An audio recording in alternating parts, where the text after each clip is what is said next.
Welcome back to LatiNation. I'm your host, Humberto Guida.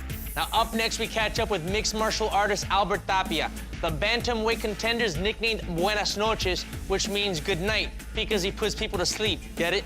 Now, after 2 straight wins in Comabate Americas, Albert is ready to compete for the bantamweight championship belt with his atomic right cross. And if there's one thing the Plainvew Texas native knows, is how to pack a punch, which he does right here, only on LatiNation.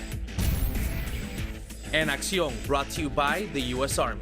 Find out more at goarmy.com. Ataca abajo, descuida arriba y le pasó una patada al rostro. Tapia. My name is Albert Reynaldo Tapia Jr. I'm currently a professional trainer or fitness coach at UFC Gym La Mirada, as well as I'm pursuing my MBA in Master of Business Administration and Information Systems as a full-time student. And an MMA fighter. Su karate y no karate quinto, Santa María. Ahora se van a la lona. How I got involved in Combative Americas was through Mel.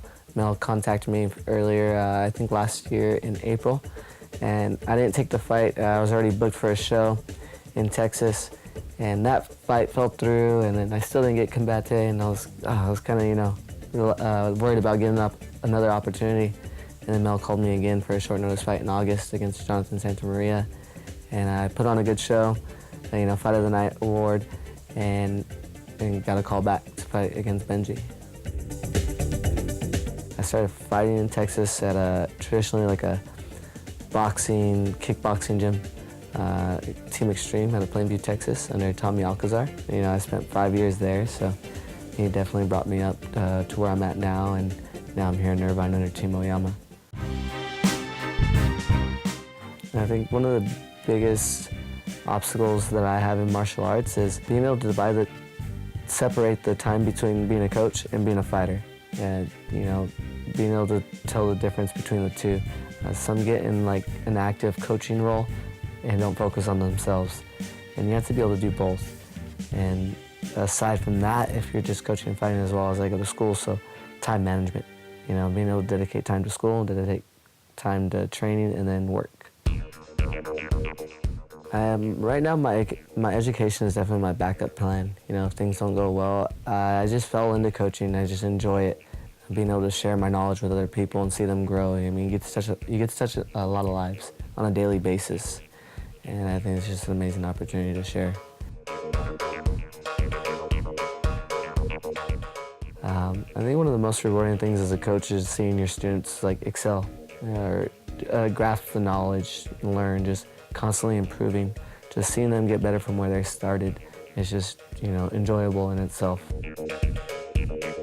One of the fighters I look up to the most, just admiring their skills and they're constantly growing, is Demetrius Johnson. He wasn't necessarily one of my favorite fighters until I really started watching just how he constantly developed. He's already one of the best, but he still gets better. He doesn't, he's not content. I tend to watch a lot of the more local fighters. I think it's just awesome that you get to train with a fighter on a regular basis and then see them in the big show. Where I see myself in 5 years is hard to tell. I'm a very spontaneous person. I like to move around. I don't mind trying out new things. So I think I tend to just go with the flow. I don't really have a set plan at the moment. So I'm pretty sure still within martial arts and that kind of field, I could be anywhere though.